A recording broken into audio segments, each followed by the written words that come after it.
Assalamualaikum warahmatullahi wabarakatuh. Saya Tantri Sudawati, kelas A, akan menjelaskan PowerPoint yang saya buat yang berjudul Analisis Genosida terhadap Sengketa yang terjadi antara Israel dan Palestina berdasarkan perspektif hukum internasional.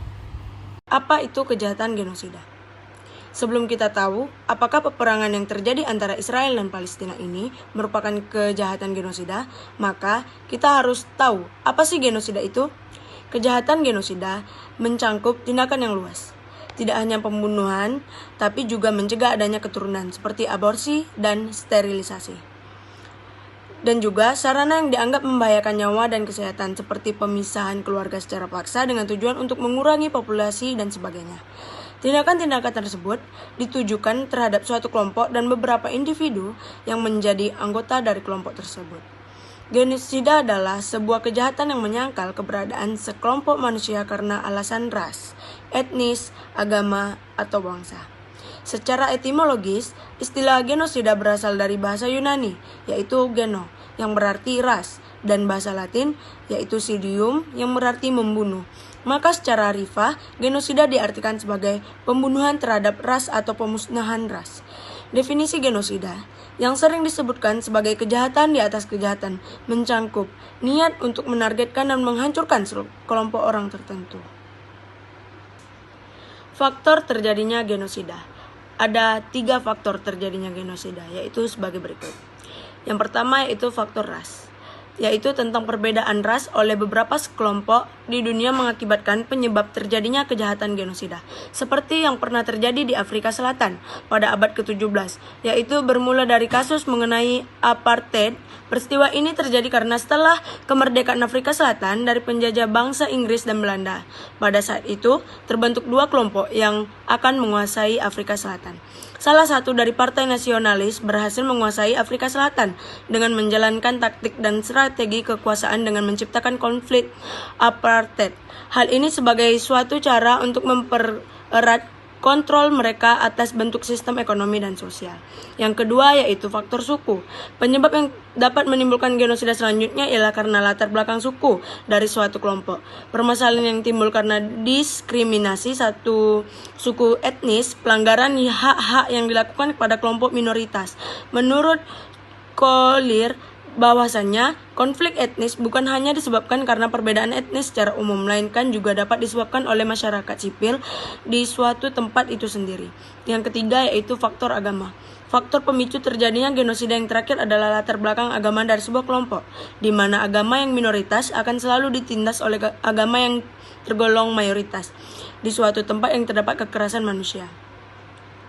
Konflik yang terjadi karena faktor agama memang lebih ekstrim untuk terjadinya kekerasan bahkan penyerangan terhadap bangsa yang beragama lain.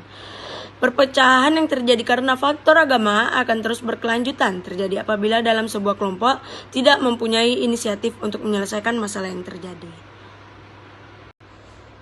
Bagaimana genosida diatur dalam hukum internasional? Genosida pertama kali dimasukkan dalam dokumen internasional pada Konvensi PBB tentang Pencegahan dan Penghukuman Genosida tahun 1948. Pasal 2 Konvensi Genosida menyatakan sebagai berikut.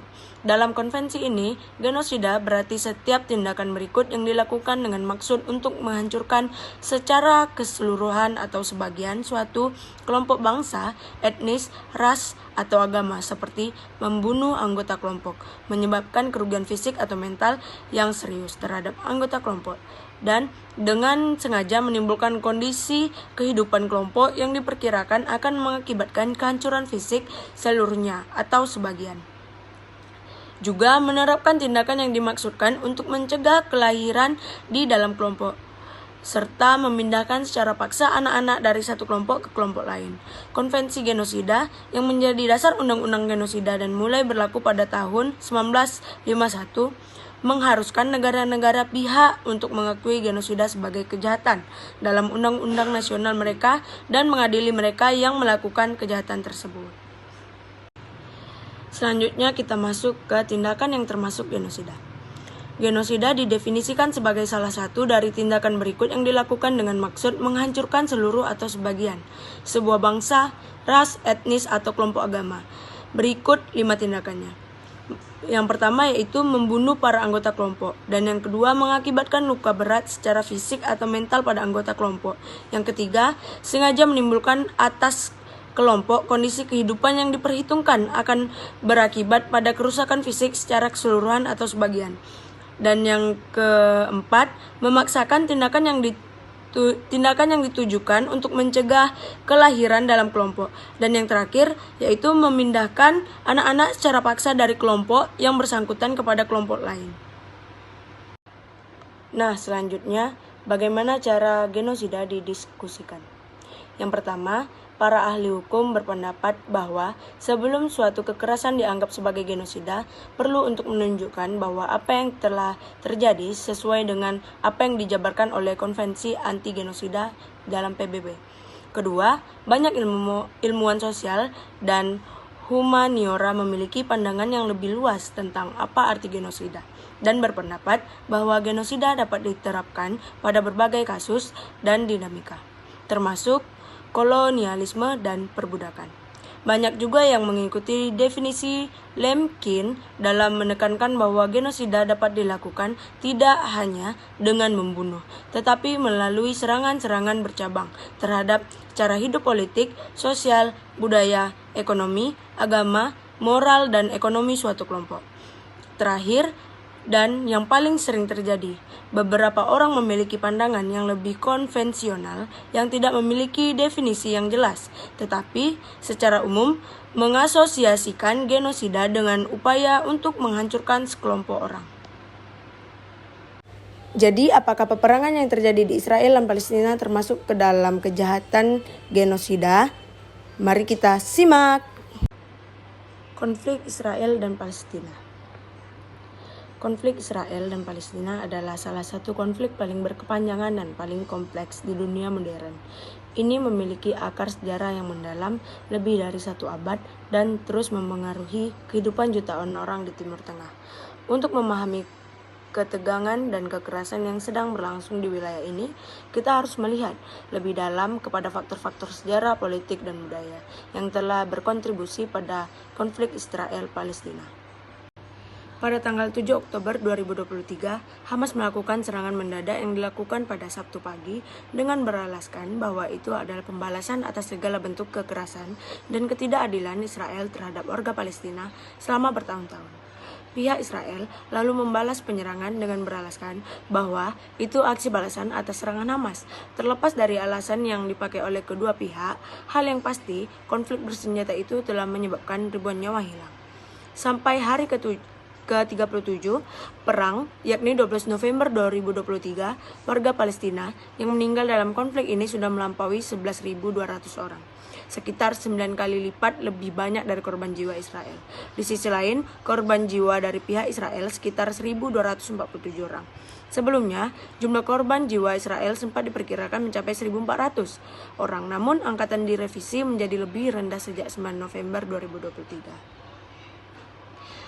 Dan ada juga sekitar 27.490 korban luka Palestina di jalur Gaza, 2.586 korban luka Palestina di tepi barat, dan sekitar 5.400 korban luka Israel. United Nations Office for the Coordination of Humanitarian Affairs atau bisa disingkat dengan OCHA menghimpun data korban perang ini dari Kementerian Kesehatan Gaza dan keterangan resmi pemerintah Israel. OCHA juga melaporkan bahwa Israel terus menyerang area rumah sakit di jalur Gaza, meskipun hal itu bertentangan dengan hukum kemanusiaan internasional. Berdasarkan laporan OCHA, pengeboman dan bentrokan bersenjata di sekitar rumah sakit Shifa di kota Gaza meningkat sejak tanggal 11 November 2023.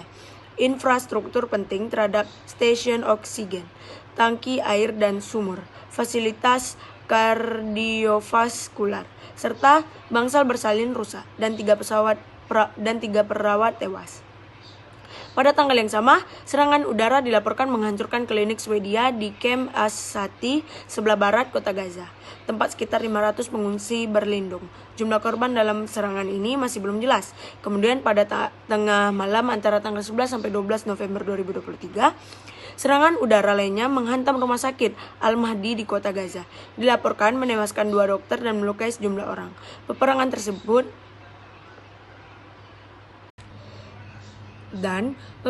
tersebut memberikan dampak lebih besar kepada Palestina ketimbang Israel. Hal ini terlihat dari proporsi jumlah korban meninggal dan luka yang tidak seimbang, yang mana 86,8% jumlah korban yang meninggal dan 82,2% korban luka merupakan warga Palestina. Dengan demikian, rasio korban yang meninggal antara Palestina dan Israel adalah 6:1 dan rasio korban luka-luka adalah 4:1. Jadi dapat dikatakan dalam hal ini Israel lah yang melakukan kejahatan genosida dan melanggar hukum humaniter. Mengapa? Mari kita simak alasannya. Mengapa Israel dapat dikatakan melakukan kejahatan genosida dan melanggar hukum humaniter, yaitu diperkuat dalam dasar hukum genosida. Dalam pasal 6 Statuta Roma 1998 merupakan kejahatan yang dilakukan secara sistematis dengan tujuan untuk menghancurkan seluruh atau sebagian etnis, ras, dan agama. Lalu, dasar hukum kejahatan peperangan dalam pasal 8 Statuta Roma, Mahkamah mempunyai yurisdiksi sehubung dengan kejahatan perang khususnya bila dilakukan sebagai bagian dari rencana atau kebijakan atau sebagai bagian dari tindakan kejahatan tersebut dalam skala besar. Dan diperkuat juga dalam hukum humaniter internasional, yang mana hukum humaniter internasional HHI merupakan seperangkat aturan yang bertujuan membatasi dampak kemanusiaan dari konflik bersenjata, dan juga telah melanggar prinsip dari hukum humaniter, yaitu prinsip kemanusiaan, serta agresi Israel ke Palestina melanggar hukum humaniter internasional yang mengatur tata cara berperang serta perlindungan penduduk sipil dalam sengketa bersenjata, yang diperkuat dalam Konvensi Jenewa, Perlindungan Orang Sipil di Waktu Perang, Konvensi 4, 1949.